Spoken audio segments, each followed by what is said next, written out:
With us is the next submitter, Waitangi Limited. If you sort of introduce yourselves, it's Rochelle for planning. Rochelle Jacobson. Yep.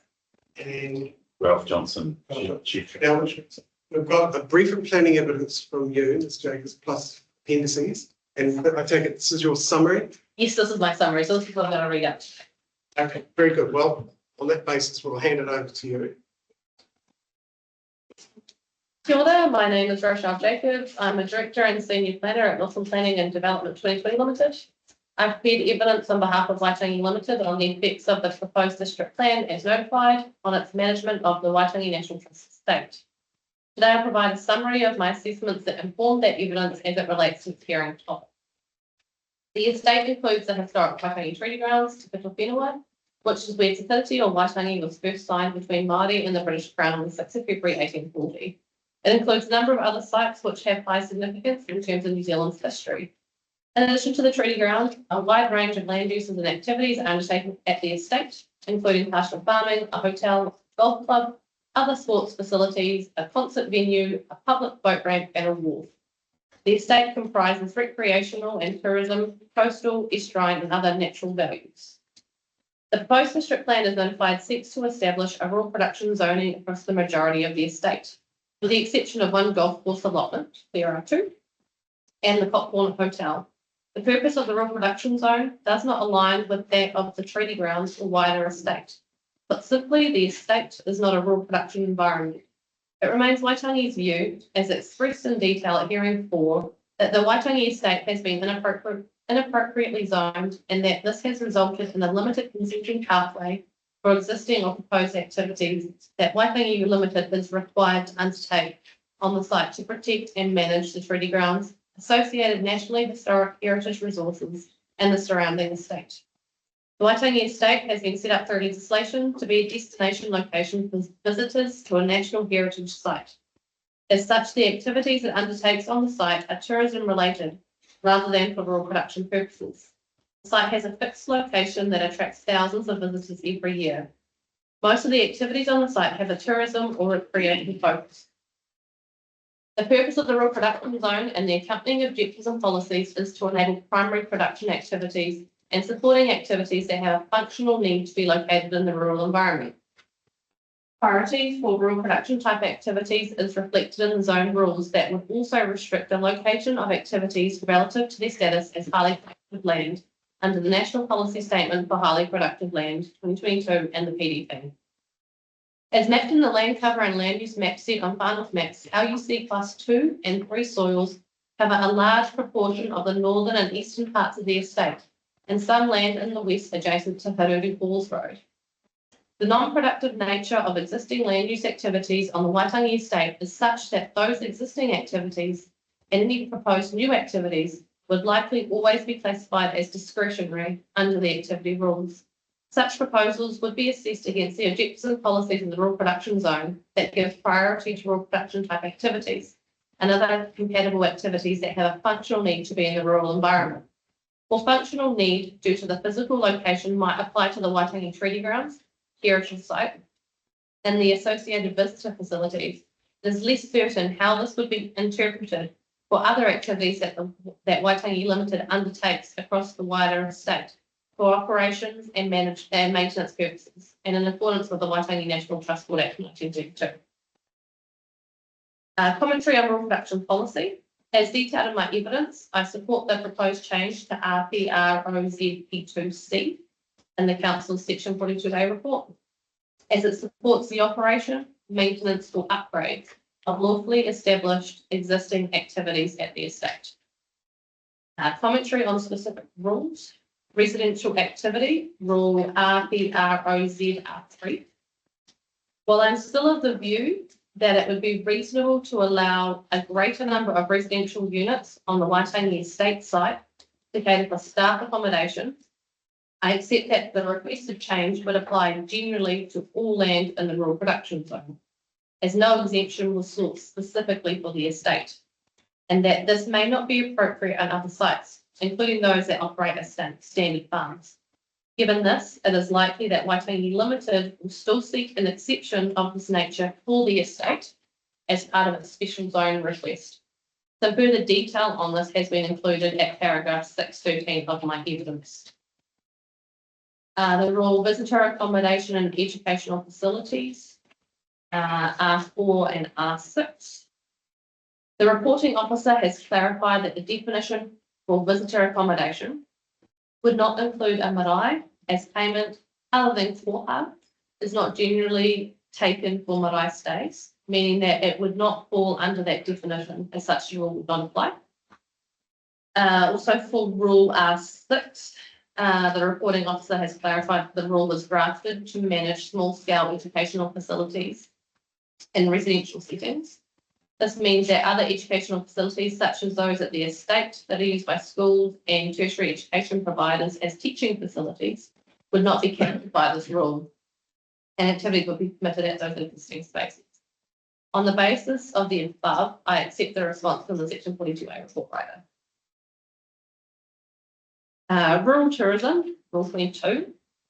In its original submission, Waitangi Limited sought amendments to the listed matters for discretion as they would be applied to restricted discretionary rural tourism activity. Under Rule 22 specifically, in addition to the words rural environment, Waitangi Limited sought to have rural tourism activities included under item B and a reference to and/or the site. With the amendment sought, clause B would read, the link between the tourism activity and the rural environment and or site.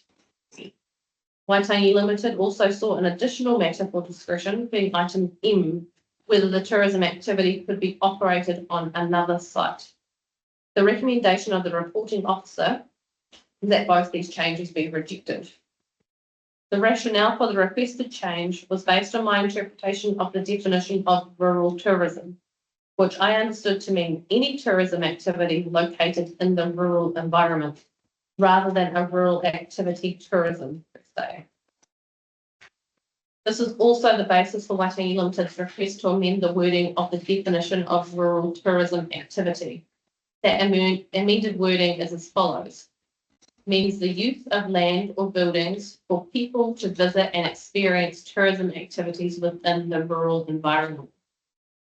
The reporting officer has accepted this change and agreed that this change would make it clear that the use of land or buildings is covered specifically for tourism-related activities located within the rural environment. Regarding the request to amend clause B of Rule 22, the discretionary item 1, matters for discretion, and despite the agreed amendments to the definition, it is clear the reporting officer and I differ in our interpretation of rural tourism activity. I remain of the view that the definition includes all tourism activities that have a rural location. However, as stated in paragraph 667 of the reporting officer's report, that discretion item B is purposely focused on how the tourism activity relates to its rural setting. It therefore appears that the officer considers rural tourism to be tourism activities that are rural related, rather than just any tourism activity that is located in a rural location. This is further informed by the officer's statement that there may be other tourism activities that do not rely on visitors visiting and experiencing the rural environment, but these types of tourism activities would not be captured by the definition of rural tourism activity, and instead would be considered as a discretionary activity in the rural production zone under Rule 31. Activities not otherwise listed in this chapter. For the same reasons, I do not agree with the insertion of a new matter of discretion relating to whether the tourism activity could be operated on another site. Where this becomes problematic for tourism activities at Waitangi is the fact that the existing activities and potential future activities are located on the site because of its historic features rather than its rural setting. While I may be misunderstanding the officer's interpretation of rural tourism activity, I'm concerned that for Waitangi, that definition may render all tourism activities on the estate to be discretionary activities, and therefore subject to a more onerous consenting pathway under the PDP. For example, if Waitangi were to propose an extension to its existing museum facilities on the treaty grounds, or introduce new tourism activities on their wider estate that had a more ecological or ecotourism focus, would they still be considered rural tourism activities under Rule 22? Or default to discretionary activity rule R31, activities not otherwise listed in this chapter? This was the primary reason Waitangi Limited sought the above amendments, because often tourism activities are initiated around natural or historic site features that just happen to be located in the rural environment. Other examples outside of the estate would include activities undertaken at the Wairere Boulders at Paihia and the Kawati glowworm caves near Kaikoura. In my view, including the additional words and/or site at Rule 22B would provide the council with an opportunity to consider the reason for the tourism activity being located on a particular site. The proposed addition of Rule 22M would give it a further opportunity to define a proposal where no linkage to the site was established, and where clearly there was an opportunity to locate the activity somewhere other than the rural environment. It may also ensure that activities that cannot be located elsewhere have a consenting pathway. In my opinion, these are appropriate and helpful additions to matters of discretion at Rule 22 and would enable tourism activities in rural locations that support the overall economic and social well-being of whānau communities. Rule 24, Rural Industry. I accept the view of the Section 42A report writer in relation to this rule. Regarding the NPS HPL, in order to align the PDP with the NPS HPL, additions have been added to the permitted and restricted discretionary rural activity rules that preclude their location on highly productive land. This includes the rural tourism activity described above. While I support the alignment, I do not consider that the NPS HPL applies to the Waitangi estate. This will be covered in full in a special purpose rezoning next year. Questions? Yeah, thank you very much. So your primary release still is to get your special purpose. We heard your evidence back at hearing. My question is, how's that progressing? Pretty well. Yeah, we're still getting. It's going to be quite a big. You wanted to cover quite a few bases on that, didn't you? We do. So we're still working on the 32. We're still waiting on the cultural values assessment to come through. Because obviously that's got quite a high importance for the site. But otherwise, most of our other reporting has been done. We've drafted a full suite of rules already, so so you've seen our updated minute on version of minute 14. Yes. I'm assuming you're going to be opting into that. We 100% will be opting in, and we want to get something through to you as soon as we can. So we're aiming for earlier in the year. We encourage early engagement with council officers if we're ready to do that. So yeah, even early next year, once we've got the cultural values assessment through. it sounds encouraging. Yeah. Thank you. See if the other commissioners have some questions for you. Starting with Commissioner Watson. Yeah, I guess following on from what the chair says, I mean, you've also got to keep your hand in on all these various changes and bits and pieces, so it's understood, you know, to come along with this. You know, just on page 3 of your evidence there, just without getting into the debate about rural tourism and rural environment. Yes. The additional matter for discretion that you sorted in, whether the tourism activity could be operated on the site, what sort of criterion is that? I mean, So it's looking at things like specifically like Waitangi. It's like it's there specifically because it's a historic site. It couldn't be anywhere else. So all the associated kind of activities to do with tourism are situated around that site. It couldn't be, you know, down south somewhere because it doesn't have that link or that connection. so that's really specific to Waitangi. It is, but then also those other examples that I provided, like the Wairere Boulders, for example, and also the Kawati glowworm caves. And there's others further north as well. Yeah. They have to specifically be located where they are because they can't be anywhere else. Is that a criterion that would apply across the board in that zone? Yes, that's what I'm asking for. Yeah. And it potentially has some difficulties in that respect because clearly the examples you give it's relevant for, but you know, in the wider context, you know, why would we be worried about whether it could be operated on another site? You know, if someone was wanting to set up some motels, so well, you can't, we don't want to have you there, but we'll go somewhere else. I mean, there could be other reasons why it needs to be on that site specifically as well. Yeah. But I mean, and that's why I tried to keep it more generalised because it doesn't necessarily have to be that historic reason or that natural reason why it needs to be. It can be something else, but it just gives that added kind of criteria to say, well, this is something we can consider, where that's kind of missing from that list. Yeah, I take your point, I guess, but I mean, the idea of those matters of discretion are to be specific, or at least, fairly specific. I mean, it sort of generalises things, which is the argument that the planners to come along to hearings and don't be something else. But no, that's fine, thanks. Thanks for your evidence. It's really clear, and I think hopefully that changes to that definition of rural tourism activity kind of go hand in hand with what you're proposing in this matter of discretion. I'm interested to hear what the staff have to say back to the reply, but yeah, I made your point really clearly. So I hadn't really anything further to add other than the comments previously, so look forward to seeing your finished draft. Outline. At hearing 15. I mean, it is sort of towards the end of next year, but It is. don't ask anything. Oh, exactly. And that's what we want to start with, that kind of early engagement. We've done a lot with Heritage New Zealand already, so it'd be good to share. Good. Do you have anything? Yeah, nothing to add. You don't want to have anything else? Nothing.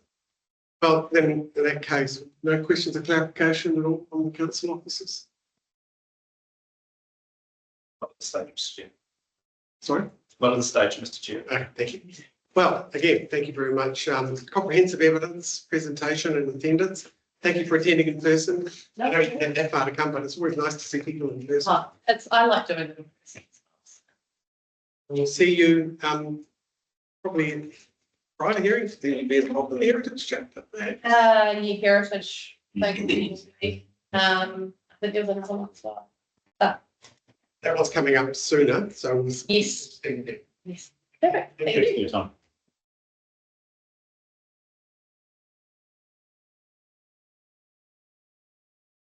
Okay, now the next person, the next organisation submitter is Northland Regional Council.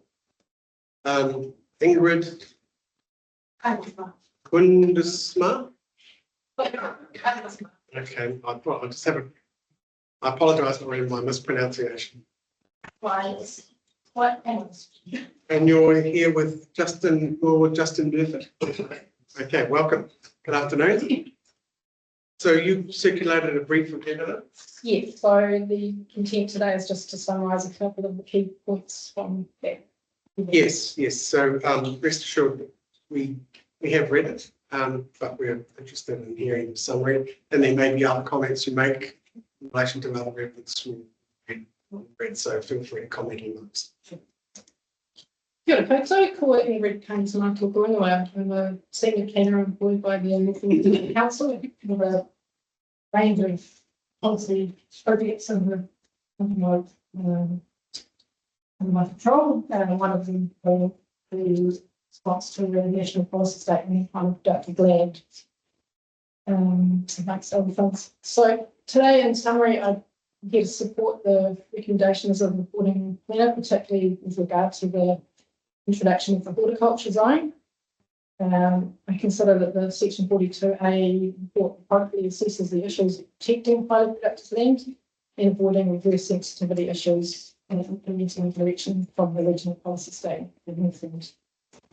In particular, highly productive land is a limited resource that is important for food production and provides economic benefits for the region. In most circumstances, once highly productive land is developed for residential or commercial activities, its productive capacity is permanently lost. The soil is either removed or compacted and built over. And so once it's gone, it's a limited resource that we can't get back. So it's important that we put appropriate measures in place to control the stop its loss. This has been recognised by the National Direction on the Policy Statement for Highly Productive Land, which recognises the importance of the resource and requires that it be protected from inappropriate development. Northland Regional Council has the task of mapping the highly productive land for the region. At the moment, that is on hold given the current discussions at government level on the potential changes to that NPS, in particular the potential to remove Land Class 3. a large portion of the highly productive land in the Northern region is in that land class 3 with a lesser amount in class 1 and 2. So we've taken the decision to wait until that is clarified before we actually undertake the mapping exercise, because it will significantly change the maps that we produce. At the moment, there's also the ability to map areas of non-land class 1 to 3 that we might consider to be highly productive. For example, we've got already in Paihia that's on class 6E, so not within that definition of highly productive land, but it's certainly economic and productive resource, and then there are other ones as well, and potentially areas of interest to Māori, former Hinipai and things like that.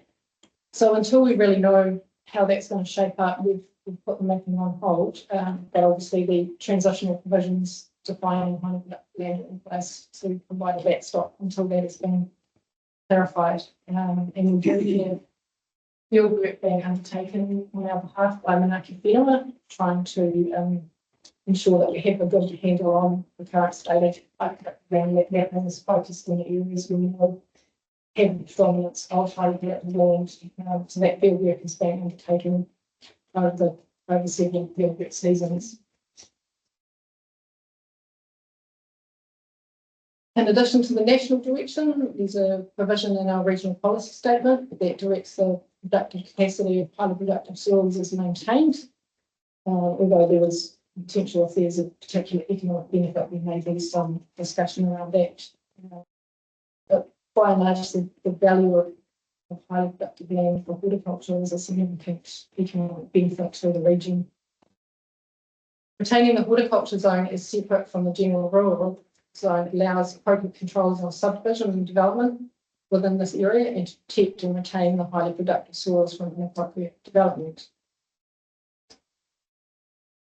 And the allowance of having that zone allows particular evidence for specific to that. The other factor in the loss of highly productive land can be reverse sensitivity. So it's not just the physical loss of the land, but it's introducing incompatible activities into that area, which can impact the ability to utilise the land for productive purposes. Reverse sensitivity can occur when residents or activities move into an area for purposes not related to farm production. There is potential for complaints or concerns where occupants are unfamiliar with operational needs of farm productive activities, and this is of particular note for horticulture businesses with regard to spray drift. As I noted in the evidence, there have been 43 complaints to the regional council over the last, since January last year, specifically related to spray drift. The perception of adverse effects, even when activities comply with the relevant laws, can lead to conflicts and difficulties for primary production activity to continue, and indeed at times can become so vexatious that continue even where they do actually meet the laws. And there's another source of loss of those activities. I support including land not used for primary productive activity currently within the horticulture zone, rather than creating carve-outs in specific areas, as this will help limit the potential for additional reverse sensitivity effects. And it's noted that horticulture zone does not prevent development on those sites, but allows the appropriate scrutiny on those adverse effects related to the new non-productive activities, of which reverse sensitivity would be one of those that would be looked at, and that the minimum lot size limits and the default the cascade down to a non-complying activity for smaller sites in those areas also allows the control and maintenance of the productive unit, rather than lifestyle type subdivision, but maintaining that productive capacity. Now, in my primary evidence, we looked at the possibility of, we initially mentioned extending the horticulture zone potentially to other areas in the district, but I agree with the panel that may be problematic in some instances, and that the primary pressure is on the Kiri Waipapa area for development. And its particular value is the highly productive land coupled with the access to quality irrigation water, which the access to that water is very important for maintaining that productivity, and will become more so as we move to a shifting climate. And the other areas will still be maintained, they'll still be captured by default by the land policy statement. So in conclusion, I support the retention of the horticulture zone as a means of safeguarding the productive capacity of the land and appropriately recognising the direction contained within the Resource Management Act, the National Policy Statement on highly productive land, and the Regional Policy Statement. Thank you. You'll appreciate that as a panel, we're in a slightly tricky situation where we're hearing submissions on highly productive land. So we need to address the national policy statement as it presents itself to us today, knowing full well that it is on the agenda to be changed and an idea of what it is that they're looking at in particular. Last three. Hoping that we might get some certainty on it prior to the conclusion of these hearings, and us possibly having to come back and have another look at these things again. That's just the sort of cards that we've been dealt with. Thank you for confirming that the Northland Regional Council has paused its mapping under that NPS. If that mapping were to resume, do you have any idea how long the Regional Council thinks it may require to do that? Have they sort of had a look at the scale of the task and an opinion as to? There are a couple of regions that have proceeded with mapping on a GIS-based exercise where they've had to. There are a whole lot of decisions obviously to make on what boundaries you use geographically, linked, what if part of the land is in and part of it's out, what the algorithm set up for that. We don't have any of that in place at this stage, so that would all need to be worked out. So we really are at the beginning of the process. So I'd anticipate it quite a reasonable length of time. We also haven't undertaken any prior consultation with the public on their thoughts or with Whenua on their input on the mapping either.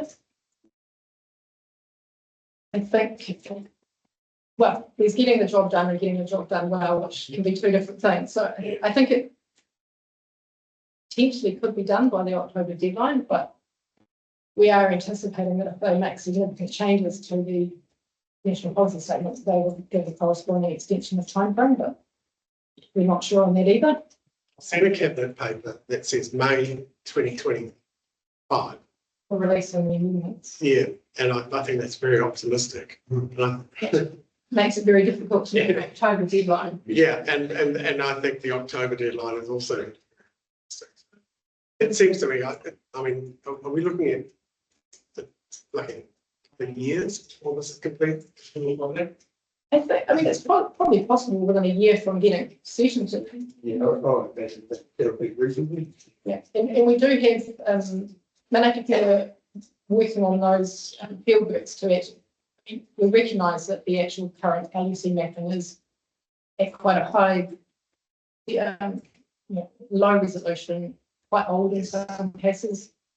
So we, as part of the S-mapping process by Manakapia, they're readdressing those. And we couldn't contract the whole region, but we particularly focused on the areas that we know have a higher portion of highly productive land. So when we do prepare the maps, we should have better information and much more current to base them on. And some evidence that the S mapping perhaps might not be at the level of detail that's required. Do you have an opinion on that?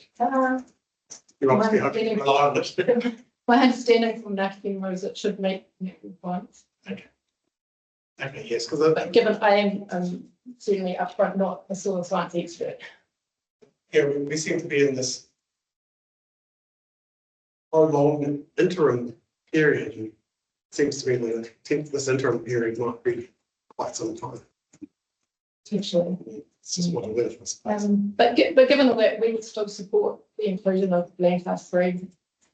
Anyway, it's still productive land that it's still producing crops and value. What about safeguarding the possible inclusion of LUC4?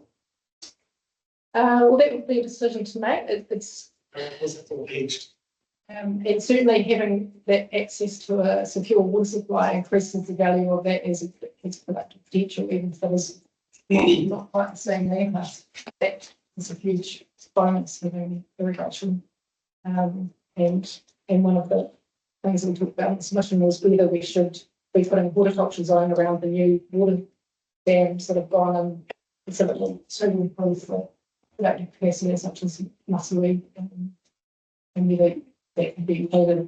We haven't pursued in this, but that's the value of having that access to that water supply. So given that once land is developed for residential, so it's gone forever.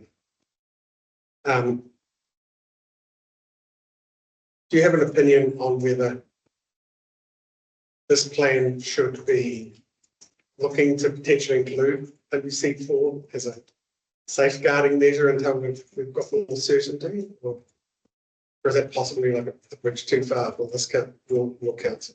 It's not something I've tuned my mind to, other than the value of the land is its productive capacity and its access to water. So where that aligns in the land class 4, there's certainly an argument to be made for that. But it's probably a little outside my. It's not even the regional council as it's supposed to. No, we haven't considered that expressly at this stage. Thank you. We'll see if the other commissioners have some questions. It probably covers off most of what I was going to say, but with that LUC4 land, then when you get to carry out the mapping exercise, will you distinguish that separately from 1, 2, and 3? You know, in terms It of, depends on the decision was made whether we included it. And there are also, if we retain the right to map, because at the moment you're required to map 1 and 3, and that's not negotiable. But there are these negotiable provisions where we can identify other areas. So potentially, last week could fall in that. It would obviously, it's not a direct insert. There's a full public consultation would be required. So even if we propose that, it would need to go through a process and potentially change through that as well. And whether we would identify any other areas based on particular crop types, or that's also work that we haven't really carried out yet. yeah, I guess you just want to make sure you could distinguish them, separately. You're doing the work, you may as well be picking up on that as well, because they have to come up to discretionary item and how it's approached. Thanks. Yeah, thanks for your evidence and attendance today. My questions were all about the mapping as well, because it's the big missing part of the It's puzzle. rather the elephant in the room. Yeah, it's frustrating that we don't have any direction on getting underway with it. But I guess, and it's a big job, and I understand the processes you've got to go through. But we heard earlier today that a lot of it is, as well as the top-down kind of mapping at that higher scale, that it's also important to get the on-the-ground detail to come through. And a lot of, farmers have had the mapping done on their properties. Is there any way that information can feed into your puzzle? It could be taken into account. At the moment, we have under the transitional provisions, we've got case law that says we can't take into account site-specific reports. That's my understanding of the case law. I'm not a lawyer, but that's my understanding that direction has been given, that we don't take that into account in the transitional phase. But there would be discretion, I believe, to take that into account when clearing the mapping.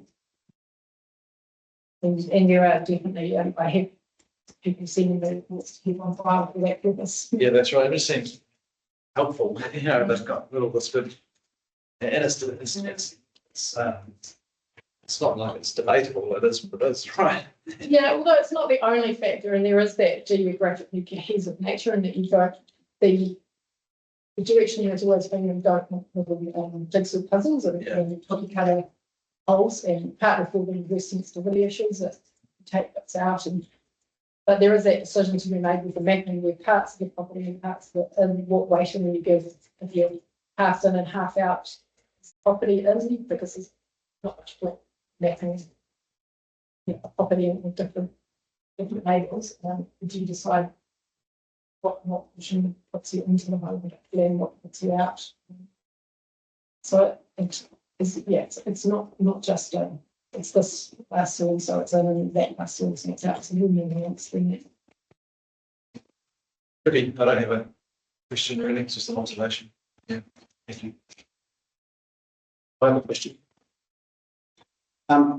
You've NRC with mapping on hold. What are you waiting for the government to confirm? Are you expecting them to change the mapping criteria from LUC classes, or that will affect the NPSHP?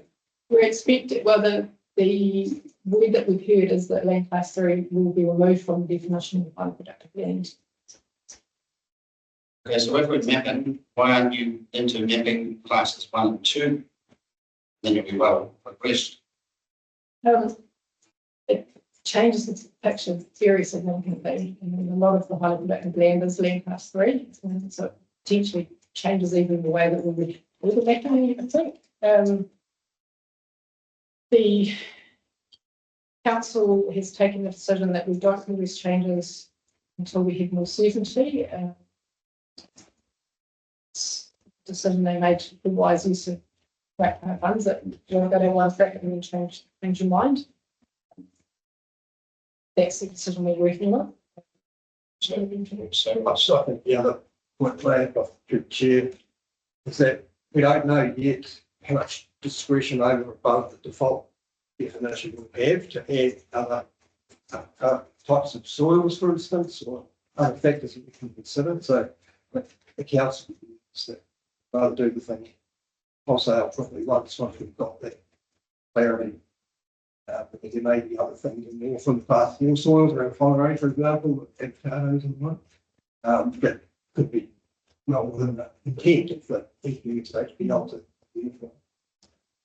Yes, there are also those consultation requirements, and we have maps that we know are going to change. We can't really take those out to talk to the public either. So sitting at this seat here, and we're progressing along this budget plan, so and referring to the existing, as the chair was put as ago, but we can watch there. Our staff and consultant planners and our 42 report writer, they've already deal with that. And the gap in this puzzle is the land mapping, land use class.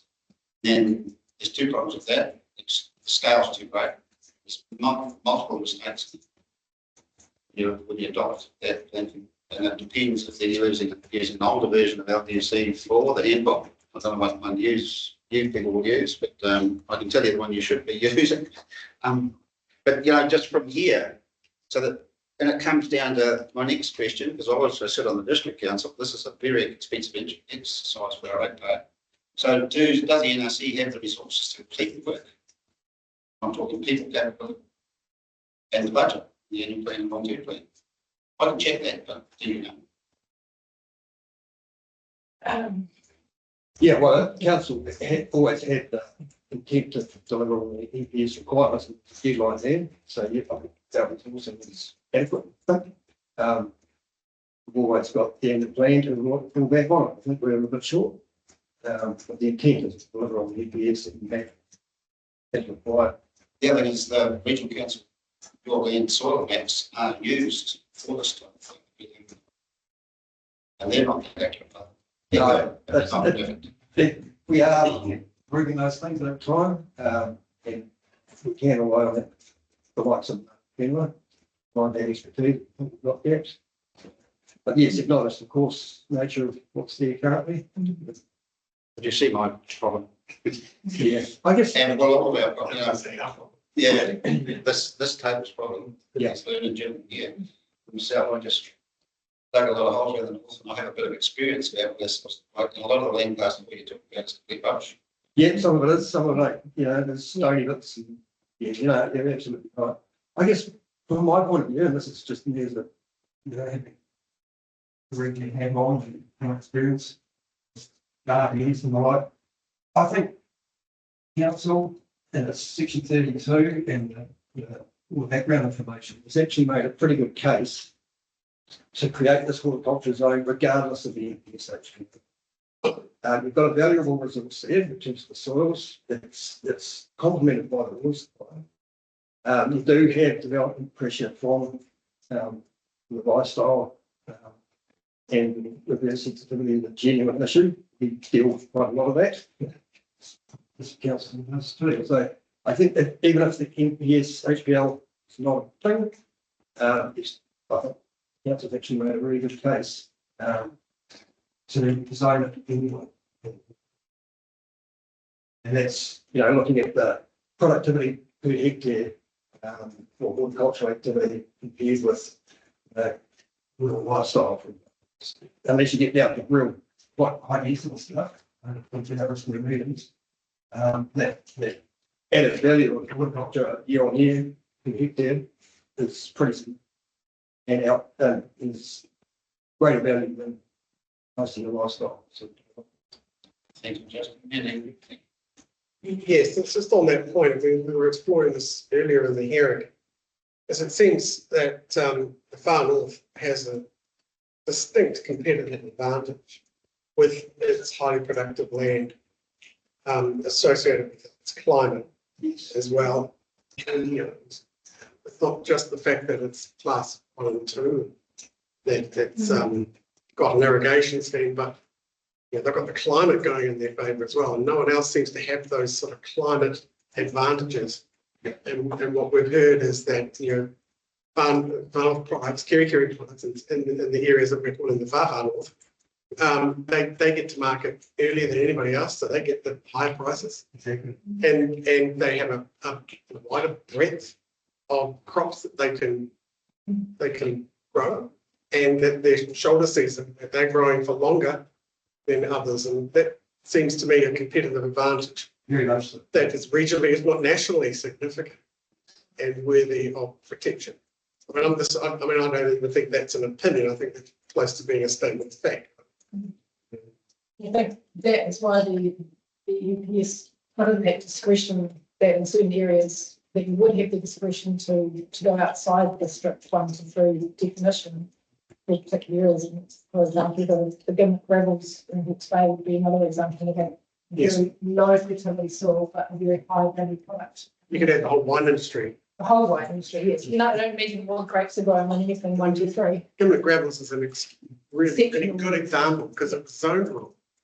The Hastings plan, I think. The farmer said, "Oh, we can't farm this," and then this said, "We want it. It's got lots of stones in there.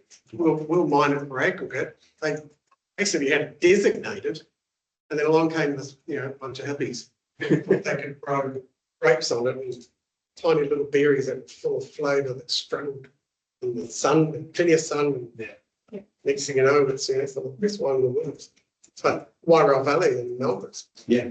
And It's different. So what class soil would that be? 5, 4 or 5? I'm not sure. I literally am not a sort of expert, but I think it would be very far down the scale from 1 to 3. And the other thing is another thing that sort of comes out, and I'm experiencing this in other jurisdictions where I'm a commissioner, is that there's this presumption that if it's not 1, 2 or 3, it's just rubbish. And I've actually had lawyers say that to me. Say, "Well, it's not in class 3, so it's just rubbish." But there is land that is very, very productive. Still, it seems to be that class 1, 2, and 3 is focused on growing plant-based food, and that's where its versatility is the greatest. And then once you get 4, 5, 6, and 7, it starts to become more pasture, arable related, or shorter plant-based products. Is that the Northland Regional Council's view of soil classes? That's probably fair. Some of the class 4 is probably still, this is more opinion in fact. But obviously you've got that sort of on the cusp of the lower, dropping out of that 1 to 3, you've got high productive dairy farms where they're growing good quality grass, they're not subject to wetness. That's dairy is a valuable commodity in itself and beyond, perhaps not at the levels per hectare of horticulture, but still a valuable resource. Yeah, so that's resistance. They're not rubbish. Yeah. And I think the example you pointed out before, the avocados going in with class 6, those sandy soils, it's classed that way for wind erosion. In drying, there's some Dryness, water limitations in Sandy there. soils. So that they are coupled with the supply of the aquifers up there. So if they were there without the water, then maybe wouldn't. But given the combination of that sandy soil and the nutrient availability, Thank you. The other end of that scale in your maps over at this is some of the last one to particular flood. So they so that overlay would be. What's to consider? Okay. Any further questions? You're doing this. Clarification? Right.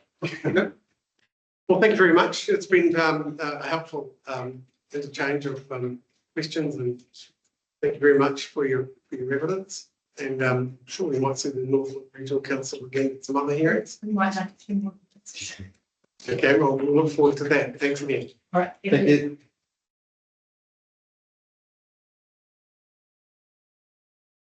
That's good on the list.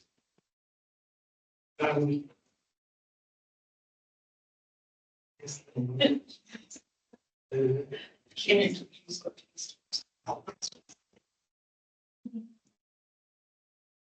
So we now have Lindley, Newport and Paulson survey. Sorry, I think so. Wrong. Ms. Newport? Yeah. Thank you. Yep. And Mr. Thompson, you Thompson survey. Are you separate submission? No, yes and no. Well, you can come and sit up, Yep. sit at the table. And Mr. Thompson is like to read it, then I. Okay, so we're quite happy to sort of hear you both together.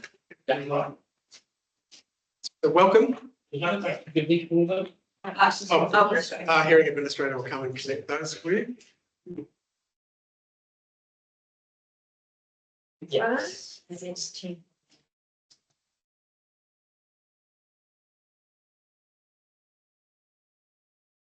Before we get started, this reminds me, I haven't been in a situation like this for many years, but in my earlier life as a surveyor under the old district plan, that once a month, we used to come over to the hearings committee, and up the front we had Dougal McDonald and John Clarisic, the different ones, and we would present our story to the hearings committee, and then we'd get the final results. But yeah, just being here now, just sort of, I've had a flashback with history. What's happened now in the interim is you're expected as a survey to write more evidence.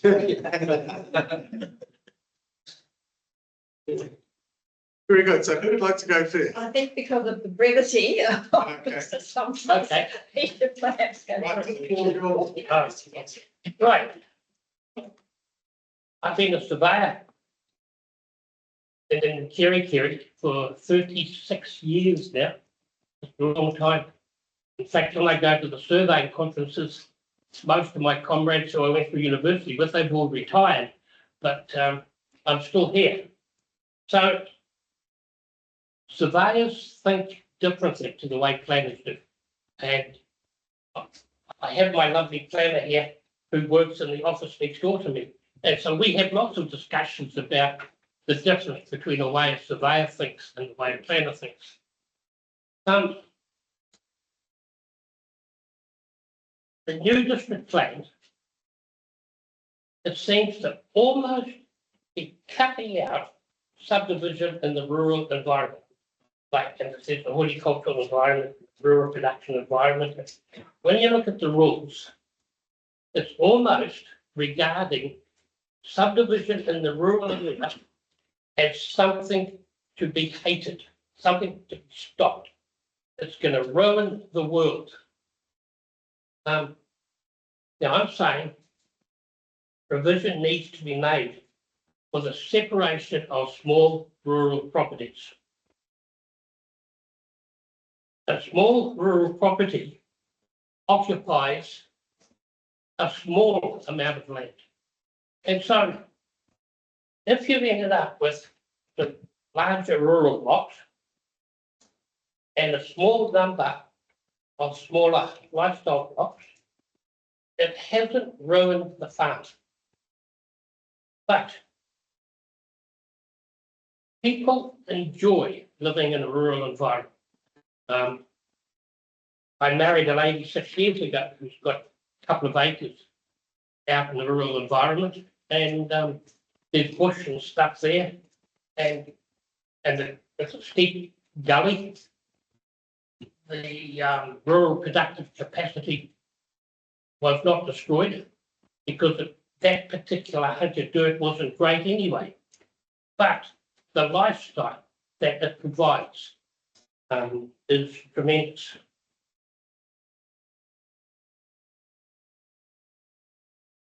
I strongly urge you to provide for limited provision for subdivision in the rural environment under either a controlled or restricted discretionary activity.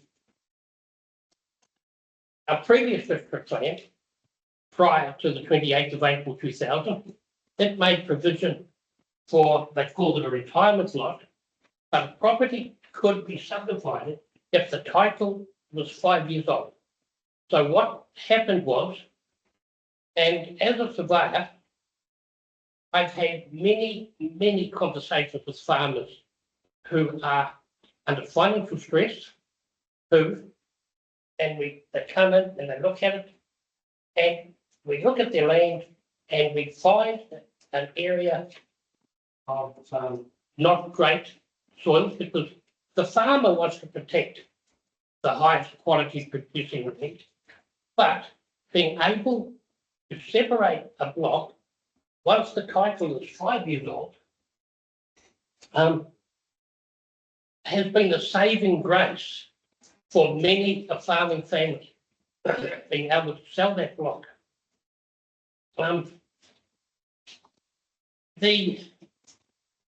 In Northland, we have a huge number of properties that are already existing that are a lot of them are 2 hectares because that's what rules provided for. A 2 hectare site, an existing 2 hectare site in a rural area, it could provide for 2 or 3 houses within that property. That 2 hectare site or a small block,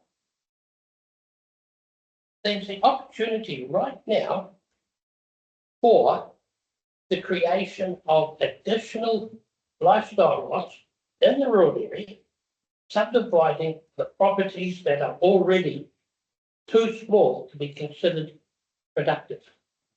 And one of the situations is the district plan is trying to force everybody to shift into town. Now, my office is based in Kerikeri, and so I work pretty heavily in the Kerikeri environment. Kerikeri, we've got a brand new sewage scheme that is already too small. It can't cope. I've got clients like Peter Parish. He's got a large area of dirt that is suitable for subdivision.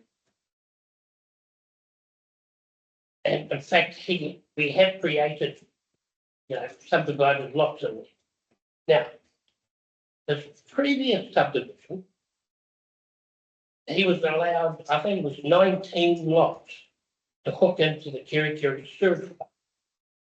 So at his expense, Peter Parish, because he's on the other side of the Kerikeri River, he put in a pump station, and this pump station has got holding taps and it can pump the effluent from those existing 19 houses up the bypass road and into the council sewage system and ends up in the treatment plant. For his next stage, subdivision, we tried to get approval to connect more. We've got a brand new millions and millions and millions of dollars worth of money spent on the sewage system, but Peter Parish was not allowed any more connections. So the ludicrous thing is, here is these existing houses with their effluent going into the existing pump station and being pumped up the hill. Peter was saying, and I've got another client with equally large area of land, saying to council, can we contribute you some millions of dollars, or at least $1 million anyway, between them, to add to your existing new treatment plant in Kerikeri so that you can cope with the effluent from our subdivision.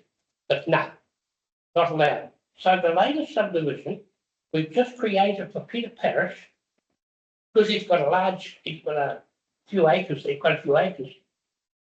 All his effluent now, so the previous stage goes to Kerikeri. Now the latest one, we've created to 1,000 to 1,500 square metre sites. We've got approval for about 20 lots. All the effluent for those is now going into his private sewage scheme because he's not allowed to connect.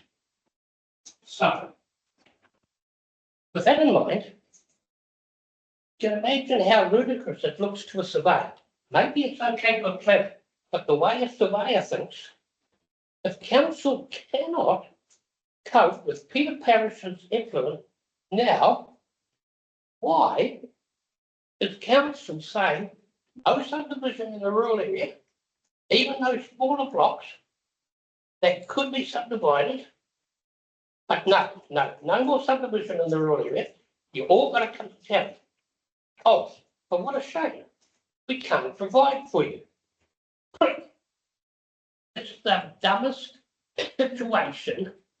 And when I think about it, I can't comprehend it. It blows my mind. So here we have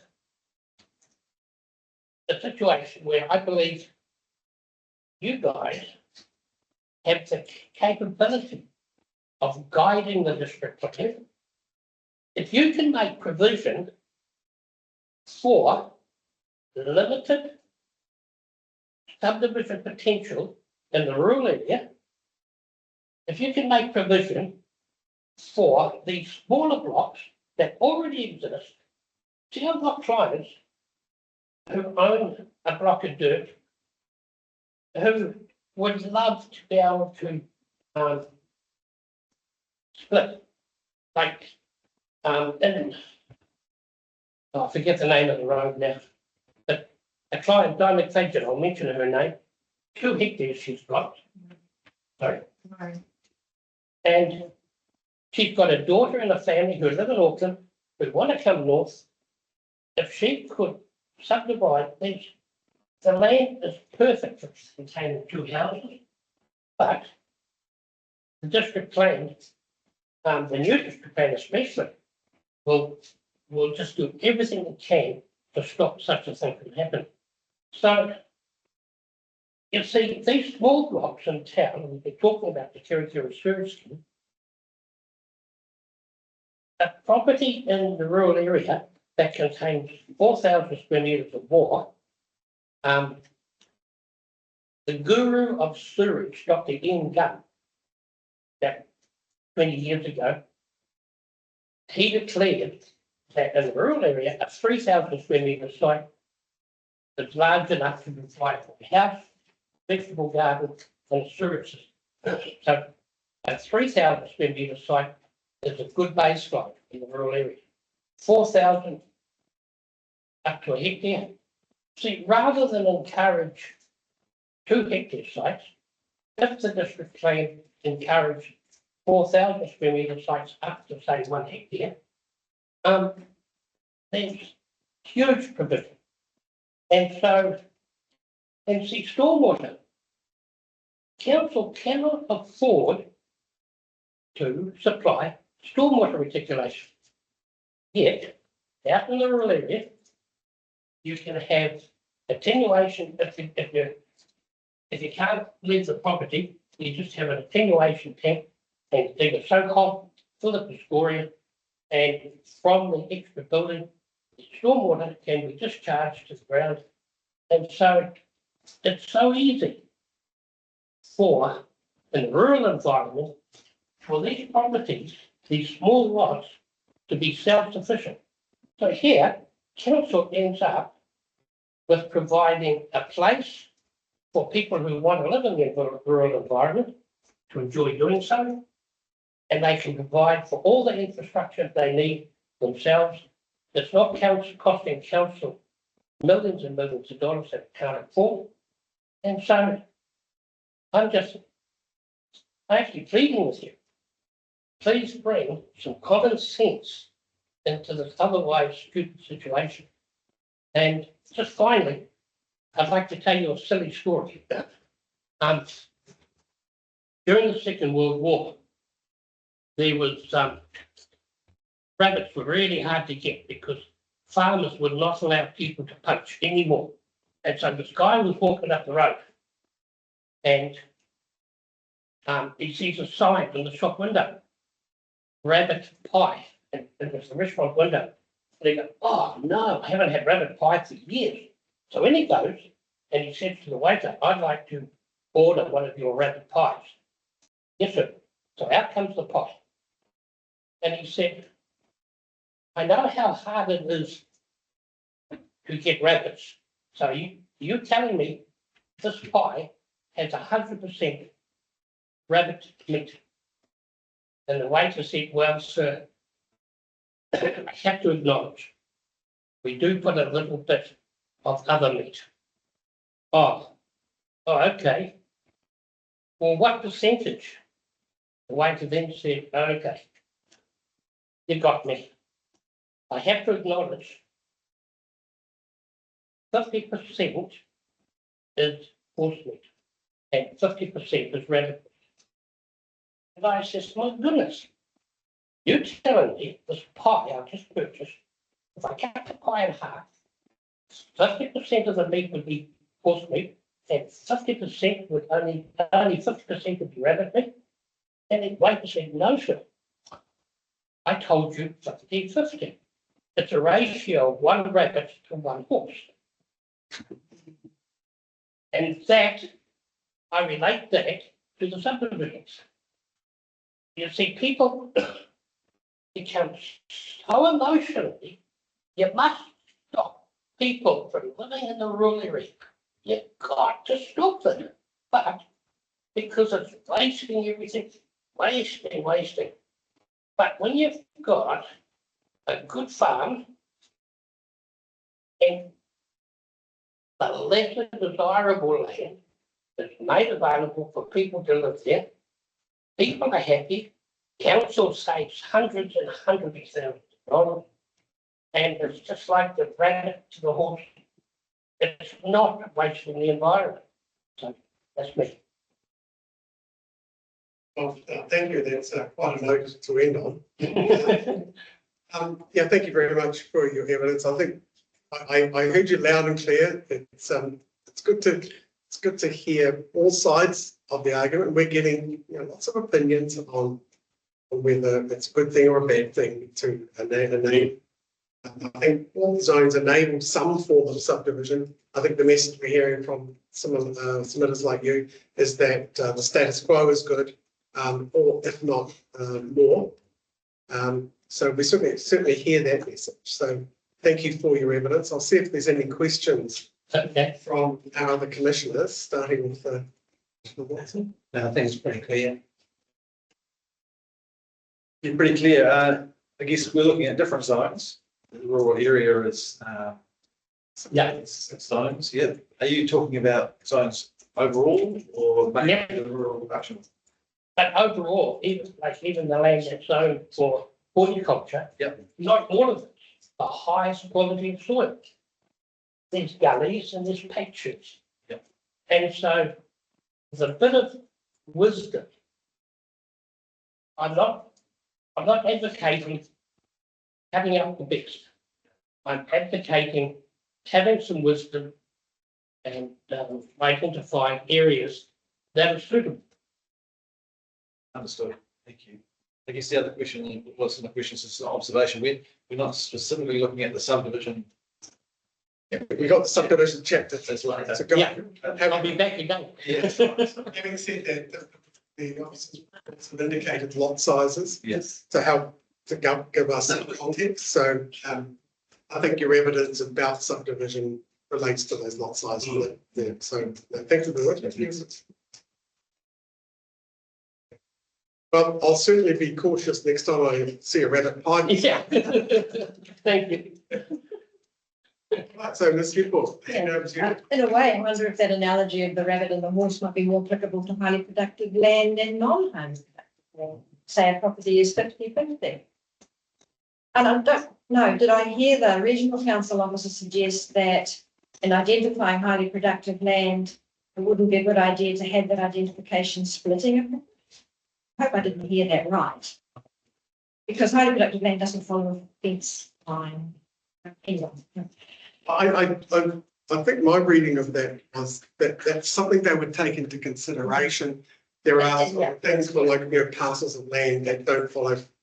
Yeah, so yeah, I think it's more to cohesive and sensible lot formation as opposed to. Anyway, we see what they produce. Yeah.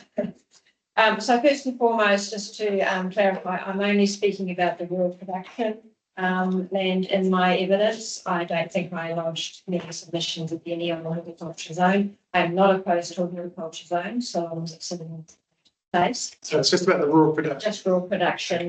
There's some subsequent stuff that ripples off into others, but not much. So just to make that clear from the outset. And thank you for the opportunity to be here today. Thank you to the administrator for being so flexible and allowing me to change my speaking time. I just wish the rural production zone was as flexible and allowing for certain things. I'm both a rural landowner, a dry stock farmer with land that is zoned rural production, and a professional resource planner. So I'm sort of speaking to you from the heart a little bit today because of the impact it has on my livelihood and my land, but also in terms of some observations as a planner who works with these documents on a daily basis. And I only speak to those things where I didn't think I got a very satisfactory response in the 42A reports. I'm not addressing anything that a good outcome. So firstly, the rural production zone objective 2, where I think it's in the 42A report on pages 111 to 113. I had wanted the introduction of the word primarily into that objective, such that it read that the rural production zone is used primarily for primary production activities, etc. Because the way the objective is written at the moment is absolute. It's actually excluding anything other than those listed in the objection as being considered acceptable for the zone. And yet, with permitted activities, list residential units, list minor residential units, list visitor accommodation, list home businesses, list small-scale education facilities, list conservation, recreational activities, list catering, dog kennels, list cemeteries, Ura Park, list minerals, mineral prospecting. So there's a whole list of things that seem to be encouraged through those permitted activities, but they're not related to primary production. They're not ancillary to supporting primary production. They don't have a functional need to be in the zone. And so you have a permitted activity that's not actually provided for in an objective. So it's a pretty simple request to include the word primarily for primary production. In fact, the 42A report itself, in more than one place, says the purpose of the zone is to provide primarily for primary production purposes. So I guess I'm asking again, please include the word primarily. Then moving to the policies, very similar theme for me on this. I've sought a little bit of a shift from straitjacket, the negativity, the punitive and restrictive wording, because at the moment they seem to exclude and definitely discourage activities other than primary production activities, ancillary activities in support of rural production, activities with a functional need to be in the rural zone. There are other things that would sit quite comfortably there, and I think here is as good a place as any to remind the Hearings Committee in the own 42A report that there's only 11% of the rural production zone that's actually currently highly productive land. And only a third, even if you add in land use class 4. And so why write a zone that assumes all rural production land is equal and productive. And your statistics are saying to you, no, it's not. So it's a straitjacket, it's a very rigid straitjacket, and they're basically telling rural landowners to wear it. And I'm really opposed to that. So I guess what might have put the 42A report off was I suggested using the word enable for activities other than primary production, etc. So maybe you could consider activities other than primary production or that support primary production, but only where they do not adversely affect the ability to continue utilising the land for primary production.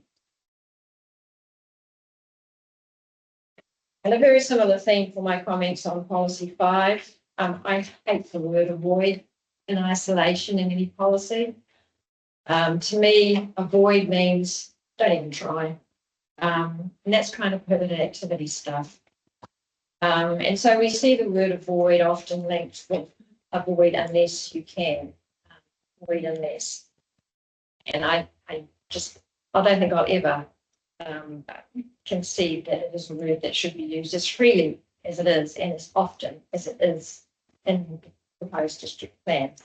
So rather than the tiresome negativity woven throughout PDP, avoid, unless, not, no, just knocks people for six. So why can't we write more positively, be more flexible, try the allow if you can show this, rather than avoid unless you can show this. So this was where one of the mentions of the primarily for primary production activities was in the 42A report. And I found it a little bit contradictory. 42A report says that if an activity is unable to meet the tests of this policy, then it should locate in another zone. But there's permitted activities that don't meet the tests of that objective. So you're saying that the permitted activity should go and locate in another zone. I just found that a little bit illogical.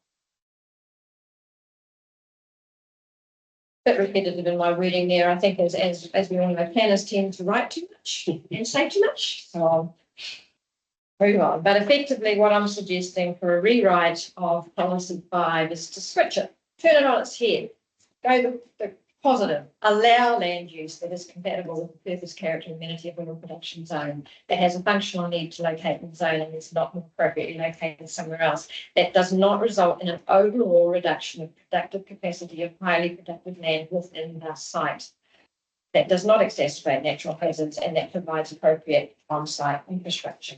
There are places where these things can happen without adverse effects.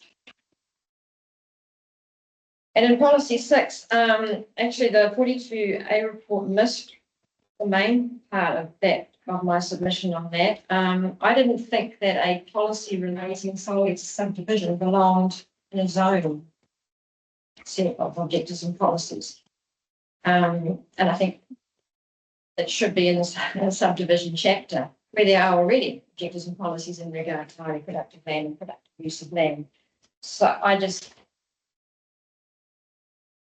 all my career as a planning consultant, I get asked by my clients, why does your report have to be so repetitive? The answer is because the objectives and policies are so repetitive. Why are you saying the same things 10 times over? That's because the objectives and policies say the same things 10 times over. They don't need to. They can be brief. So again, I'm asking there that rather than the negative, avoid, can we try with the positive and use the words like allow? And I'm absolutely horrified to see the suggested introduction of proposed C2 to this policy, requiring someone to take into account potential loss of value for land, that is, or has the potential to be highly productive. There's no mandate to do that. You heard what the Regional Council said, they're nowhere near getting to the stage of looking at what's in there. We know that there's a hiatus with central government looking at the NPS. There's just no mandate to improve that. Please get rid of it again. So I make submissions in regard to the residential intensity rule, and in addressing this, it was linked to the subdivision minimum lot sizes, because the two obviously go hand in hand. I'm not disputing that. But I actually feel it would have been better to have left any references to subdivision out of this hearing and to instead take the residential intensity to the latter point. The reason for that is that subdivision is holistic. It's district-wide. It deals with everything about subdivision across the whole district. And just to pull out one little bit of minimum lot size, I found quite disjointed, disconnected. So I know there's a connection. I just think it should have been done out of it. But we work with what we've got.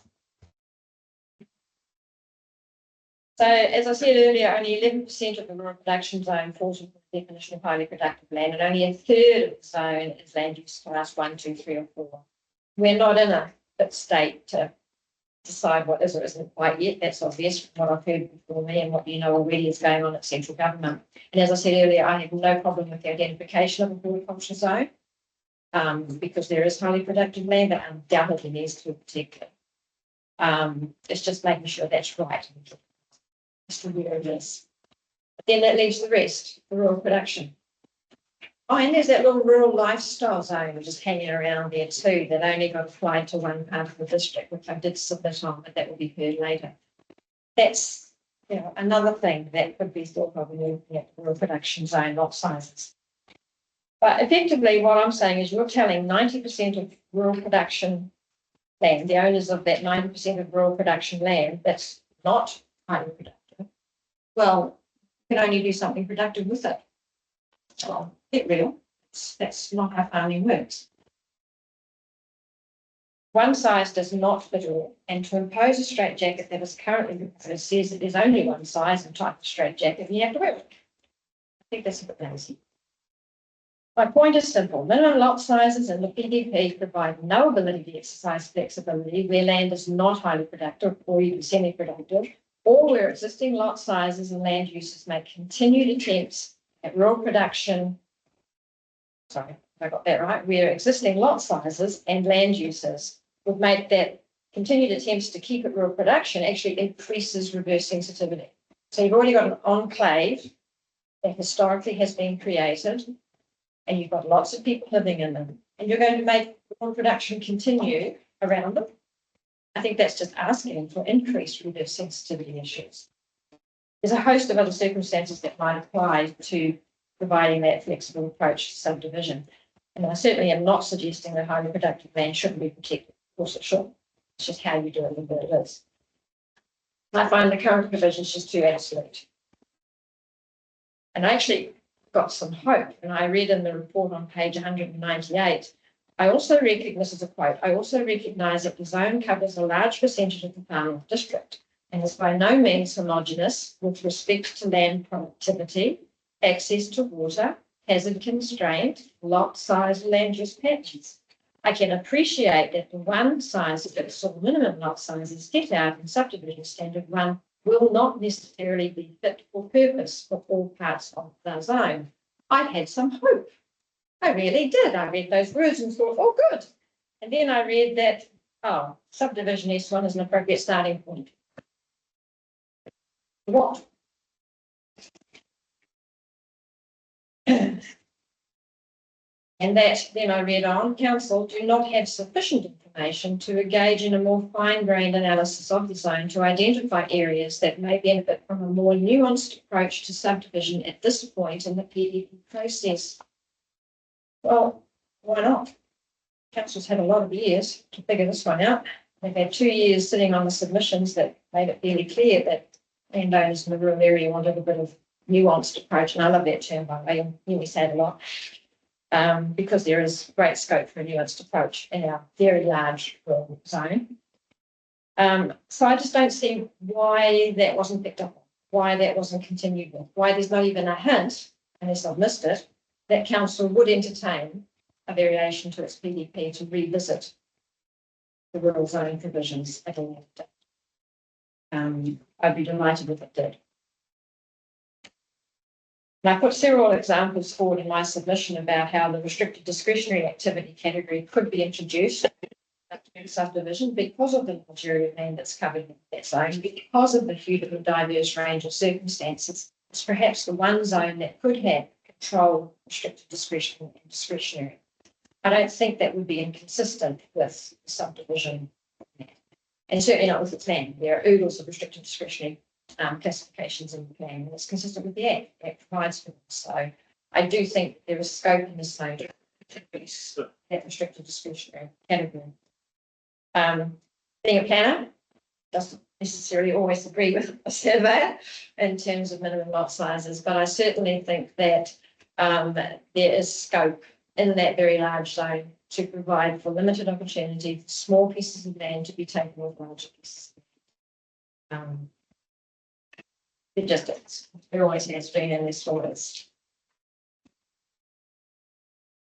Also with regard to reverse sensitivity, of course, because of the rural production zone has such a hugely diverse use,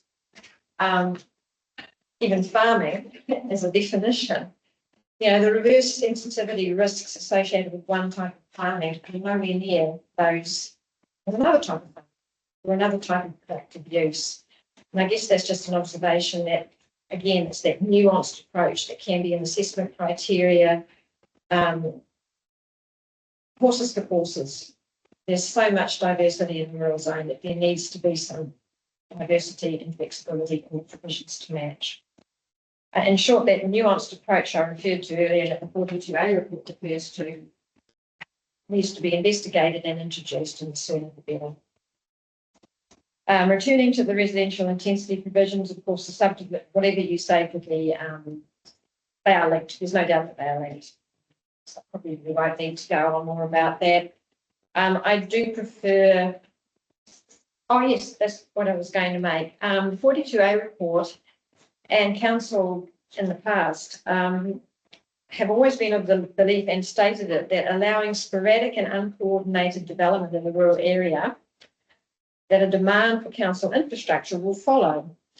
I would agree if that development was mini villages, or if that development was a large cluster and wholesale sort of slicing up of something, but that's not what I'm talking about. I'm talking about limited, small lots. They won't put a demand on council. They're not going to ask for council infrastructure. People don't move to the country to have 3 waters. People don't move to the country to be on power. In fact, more and more of my clients don't want to be on grid power. They certainly are not going to be on landline telecoms, even though forest won't connect them anyway.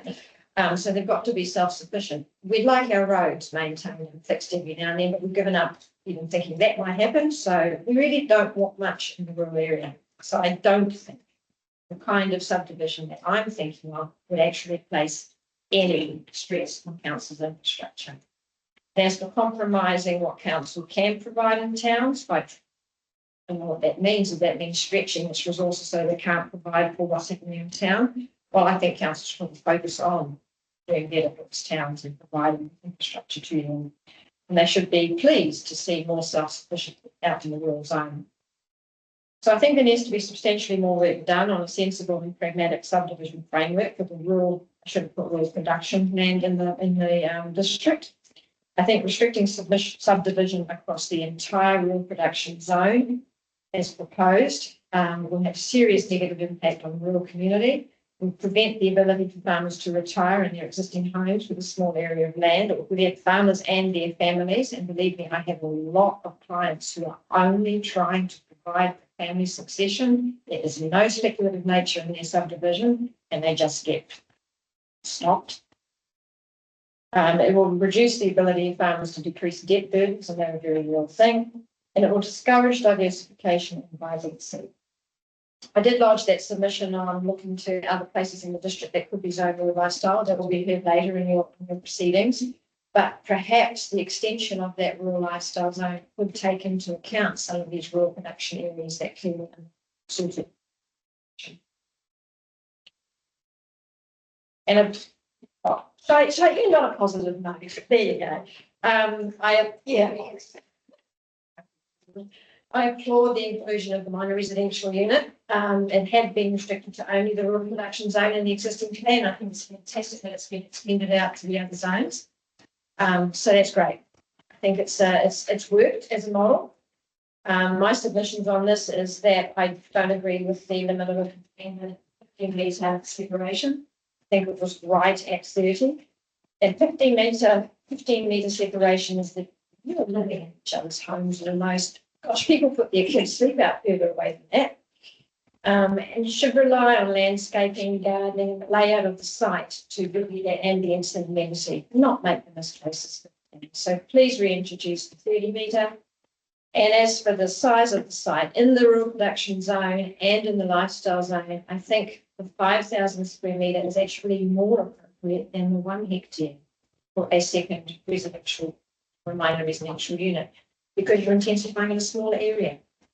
So I fail to see, I can understand why that might be okay in zones that have smaller lot sizes, obviously. So I'm only talking here about the rural production and rural lifestyle. I'd like to see that minimum property area brought back down to business.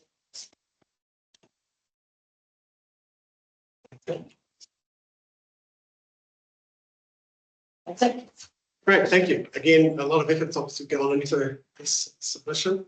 It's really helpful to hear a planner and a farmer together giving considered advice. So that definitely added to the evidence that we've received today. So thanks very much for that. And I'll see if there's any questions that arise. We'd be disappointed if it wasn't cheeky, wouldn't you? Absolutely. Having heard the evidence, I'm glad I'm a planner. Hey, that aside, interesting the way you put it about changing the emphasis of those policies, taking away from the void, because I mean, I guess characteristics, so that's the way it's always been. It's almost taken a negative approach to provisions rather than being enabling or positive. And certainly that would say from a survey point of view, I'm sure would be positive. So that would mean reworking a lot of the provisions in the proposed district plan. If you took that approach, I guess what's emphasised that avoid approach is that case down in Mulville where they decided avoid means avoid. So immediately the planner said unless, and there's a whole lot of bullet points of matters of discretion keep growing. So yeah, so that's something we'll have to have a look at. But yeah, I have a close look at your evidence again too to see those points in made. There's a lot of details. So thanks for that.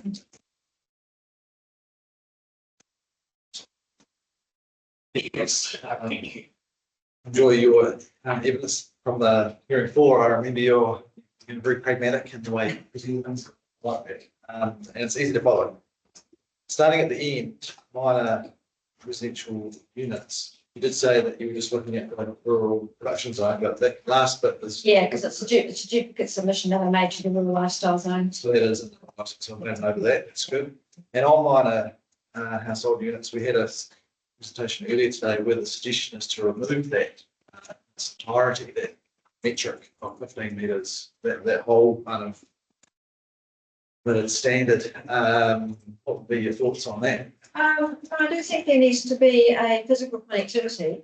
I just consider that 30 metres is actually hitting the mark at the moment. I'm quite liking it. I have lots of instances where they actually do the access and the turning circle in the middle and they landscape. And so whilst the design and obviously the connectivity, because they're sharing the parking area and the gardens, is all there to make it effective, but there's sufficient separation, just that bit of privacy that people like.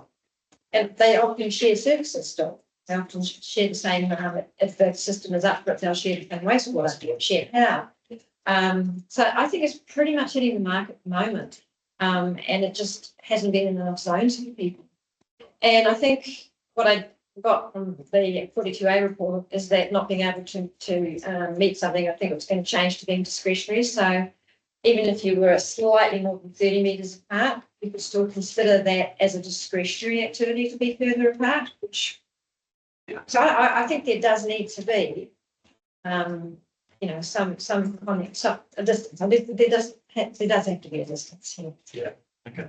Well, that's helpful. Thank you. Yeah. Well, just to confirm, maybe for everyone, you'd like minimum size to go down to 12. Is that? That's a suggested restricted discretionary interim. There is no restricted discretionary lot size in the current PDT that was written. It's the current ODP restricted discretionary. Right. So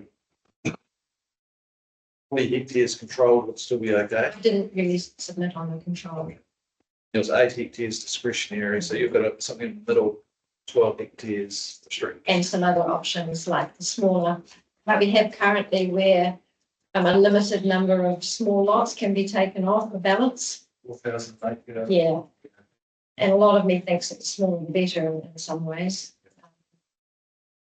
I'm not necessarily saying that it should be limited to just 2 or just 3. And I mean, we hear these words for the life of the plan. What does that mean? It's a better period to try to define and setting a date. I don't think that April 2000 has been entirely successful because that was the date when the plan wasn't even notified. The plan wasn't even operative fully until 2009. So that. So it's better probably to use words like for the life of the plan. Going down to those sizes, do you need to have something to ensure that the balance lot is bigger than the slot? Or do you want to- In my submission, I suggested there should be a balanced lot of minimum size. I think I suggested 12 hectares, but again, this is the horses for courses. Yeah. But I'm certainly not advocating mass chopping up and creation of almost many villages. The management plan subdivision provisions might of course allow for that. We're not addressing them today because that's subdivision. Yeah. Thank you. You referred to the rural production zone only having 11% highly productive land. As currently defined. So, earlier today we had some numbers just for Kiwi Island, 660 hectares in kiwi fruit, 64 avocado, 160 berry fruit. So my question, do we need the hort zone, which is specific to that suitable soil class, land currently or suitable agriculture and has an irrigation scheme behind it? I realise you're only talking about production, I'm just like an opinion. An opinion, as I said, I'm not opposed to the identification of a horticulture zone. I think it's essential in a district like this that there's a fairly clear indication as to where things like kiwi fruit, citrus, all those crops that we grow so well in Kerikeri, there should be a fairly clear indication that that's what should be happening on those sites. It's just, are we going to get it right? I've had a couple of instances in Kerikeri lately where it's been zoned horticulture, and it seems to me that's probably what it looked like from a 1 to 50,000 map and an aerial view because the land around it was on the rock.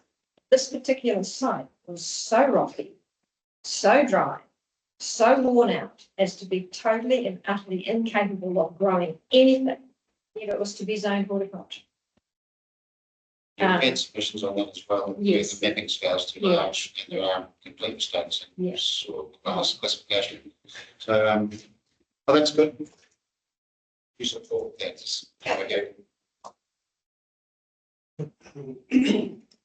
I'll still a line that Commissioner Watson once gave to me when I was a planner in front of them, which was always everyone assumes that a planning commissioner will ask a planning witness lots of questions. And I'm not. And that's because the evidence was quite clear and easy to understand. So, and particularly from the farming perspective, that was really quite helpful for me. So, nothing more. Thank you for that. So, really, thank you both for coming along and giving us your professional plus personal perspectives. So sometimes we don't agree. You might be better. Is there any question or clarification just before I wrap things up?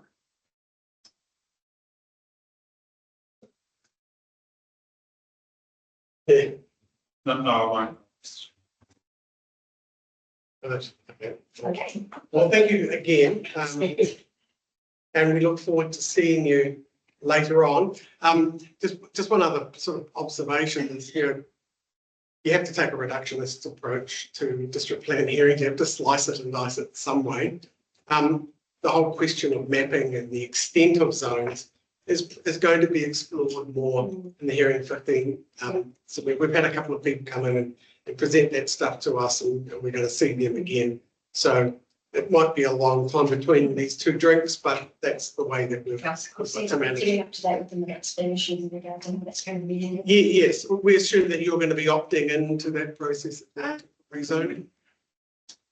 My submission will allow in terms of scope, my submission on zone mapping was only that the application of the rural lifestyle zone should be out, extended beyond Kerikeri.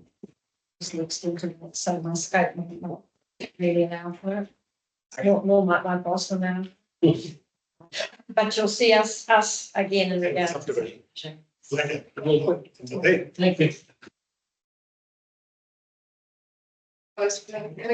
Yes, we're close for Karakia. You can stay for that. Or? Thank you. That's.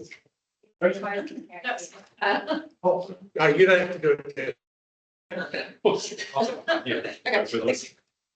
James will do the Karakia closer. Pauhirihiri, paurangarama, pau o te whakaaro, pau o te tangata, pau o te aroha.